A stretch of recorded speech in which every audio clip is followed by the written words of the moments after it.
Oh, it's icy. Wasn't that bad last night. Coldest morning so far this season, Rudy. We're at 8 above right now, but it feels like 4 below. Thanks. Joe Rivers is beginning to see the light at the end of the tunnel. The Minneapolis FBI agent and his dedicated team have spent the better part of 2 years working on the Bureau's piece of the security plan for this year's Super Bowl.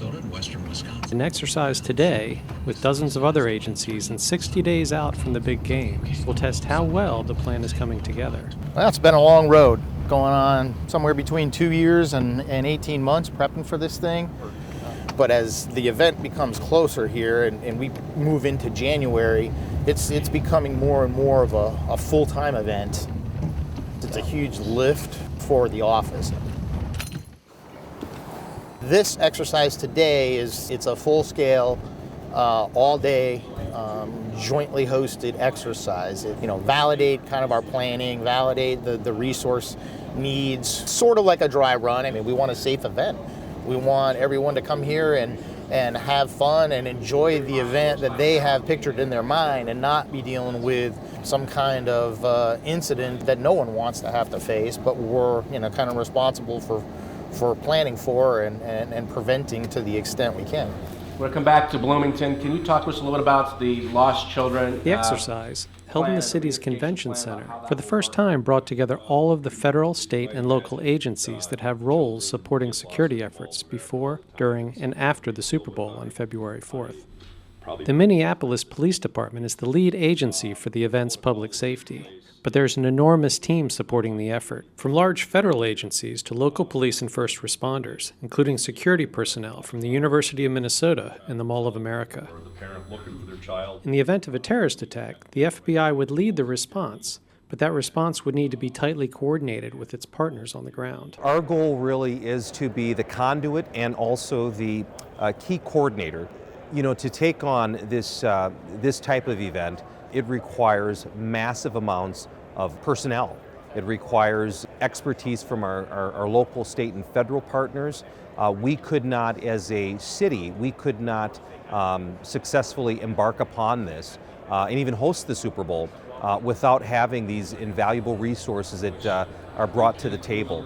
Surging for big events like this is normal for the FBI, which maintains a team of agents and professionals who are expert at prepping for occasions that demand a large federal security presence, like political conventions, the Olympics, and the President's annual State of the Union address. The Bureau's Critical Incident Response Group operates largely unseen but stands ready to respond in a crisis. So we'll bring tactical teams, we'll bring bomb techs, we'll bring people that can respond to a hazardous device incident. We'll bring social media experts, the whole wealth of response that the FBI can bring. The location of this year's NFL championship, in the urban center of a city where temperatures outside the stadium may hover in the single digits, presents its own security challenges. Rather than everyone queuing up outside the stadium, officials are directing ticket holders to satellite centers like the Mall of America, where they can be pre-screened before riding light rail cars directly to the stadium. The mall's security team expects about 15,000 spectators to pass through on game day. We've been working on this and hammering out details and putting the plan together for about 18 months. The idea of securing a place and security operations is not new to us, but this challenge is a new environment for us and a new way of working. But we can adapt, we can flex and make it work. Back at the convention center, Agent Rivers and others are dealt a variety of scenarios and asked to describe how they would respond with their partner agencies.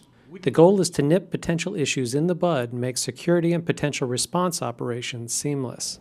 It really requires the full gamut at all levels, local, state, federal law enforcement, and even DoD components, really working together in very close coordination to have a very successful event. There's so many moving pieces and not one agency can actually do this alone. For its part, the FBI has assigned hundreds of personnel to securing the event in Minneapolis and elsewhere. The fact that we have the ability to reach back to the entire FBI with the specialty components as well as just, all the other offices for, to augment our resources. And again, that's what makes the FBI unique. Most other agencies deal with these events maybe once in a career, once in a lifetime, where collectively the FBI, we deal with these things on an ongoing basis. By day's end, officials had a good idea of how well they've prepared.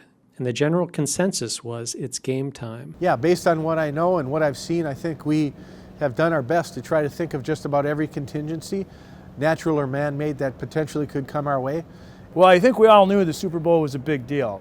You watch it every year, but until you actually host it in your community, then you realize just how big of operation this is. You know, it's a lot more than just a game that takes place on a Sunday night in February. The security footprint for the Super Bowl is incredible. For Special Agent Rivers and his team, Super Bowl countdown clocks around the city have been reminders for the past year that the goal line is getting closer and a lot is riding on the outcome. I'm glad to see so far that everything's gone well, and we're hoping that all the spectators and the travelers that are in town to see this thing enjoy the event and partake in the fun and the festivities and the local culture here without ever having to know all of the time and the effort and the energy that went into getting us to this stage. And it's starting to be real.